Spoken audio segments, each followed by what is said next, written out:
నీ నిజాయితీ మీద నాకేం అనుమానం లేదు సురేష్, కానీ పెళ్లి విషయంలోనే ఏదో గందరగోళం జరుగుతుందని నా అనుమానం. ఏంటి నువ్వనేది? దొంగతనం ఎలా జరుగుతుంది? అదే అర్థం కావడం లేదు. కానీ డబ్బులు నగలు ఏమైపోయాయో సరిగ్గా వెతకలేదే. మొత్తం వెతికాను, మొత్తం బీర్వానంతా వెతికాను, ఎక్కడా లేవు. మొత్తం డబ్బు నగలని ఏమైపోయాయో కనిపించడం లేదు. అందులో నీ పెళ్లి నగలు పెట్టాను, బుల్బుల్ పెళ్లికి డబ్బులు దాచిపెట్టాను. ఒక్క నిమిషం, నువ్వు ప్రశాంతంగా ఉండి నేను చూస్తాను. అరే మేము వెళ్ళేటప్పుడు సామాన్లన్నీ ఇక్కడే ఉన్నాయి కదా. ఎక్కడ లేవమ్మా, పెళ్లి కోసం వచ్చిన లక్షలు. ఆంటీ గారు, మీరు డబ్బు నగలు అన్ని ఈ కబోర్డ్లోనే పెట్టినట్లు మీకు బాగా గుర్తుందా? గుర్తుంది, చాలా బాగా గుర్తుంది. గుడికి వెళ్ళడానికి ముందు నేను అక్కడే పెట్టాను. అందులోనే ఏమైపోయాయో పగలగొట్టినట్టు కూడా లేదు. లాక్ కూడా సరిగానే ఉంది. దొంగ ఎక్కడి నుంచి వచ్చినట్టు అదే అర్థం కావడం లేదు సురేష్. ఒకవేళ నిజంగానే దొంగతనం జరుగుంటే అంతా చెల్లాచెదురుగా ఉండాలి కదా, కానీ ఏదో చెక్కు చెదరలేదు. పైగా వెనక తలుపు కూడా మూసే ఉంది. దీన్ని బట్టి చూస్తే నగలు ఎక్కడ పెట్టారో, తాళాలు ఎక్కడున్నాయో అన్నది దొంగతనం చేసిన వ్యక్తికి ఖచ్చితంగా తెలుసన్నమాట. అంటే ఈ పని ఎవరు ఇంట్లో మనిషి చేసుండాలి. అమ్మ, తాళాలు ఎక్కడ పెట్టావు?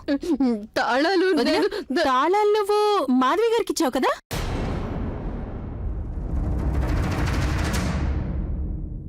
మీరు తాళాలు బాగానే వేసుంటారు కదా. అదే మాట స్వీటీ, మాధవ్ గారు తన వస్తువుల కంటే ఇంకొకరి వస్తువుల్ని జాగ్రత్తగా చూసుకుంటారు. ఆవిడ తాళం కరెక్ట్ గానే వేసుంటారు. సరళ గారు, అది అది నేనే అల్మరాకి తాళాలు వేసింది. ఇంతలో అర్జున్ నన్ను పిలిచింది. అయితే మాత్రం మాధవి గారు ఇంత ఘోరం చేస్తారా మీరు? ఇద్దరు ఆడపిల్లలున్న కుటుంబం ఇది. అలాంటి స్థితిలో మీరు దాచించిందంతా దోచిపెట్టేస్తారా ఏంటి మాధవ్ గారు?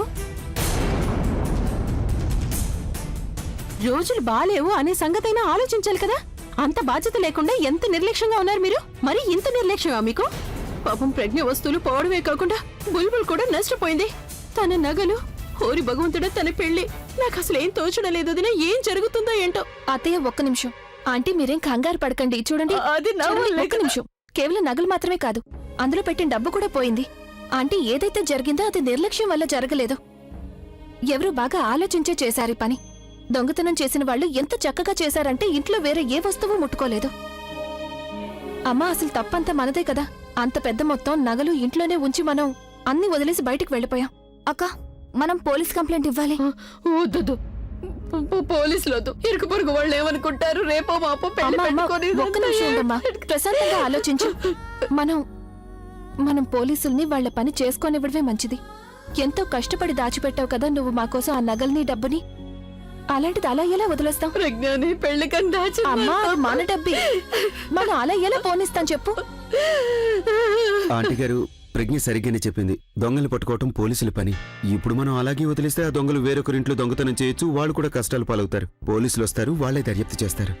ప్రజ్ఞ, ఒకసారి నాతోరా. నేను ఇప్పుడే వస్తాను. పూర్ణిమ, నువ్వు గేట్ బయట వేచి, నేను వెళ్ళి స్కూటర్ తాళాలు తీసి.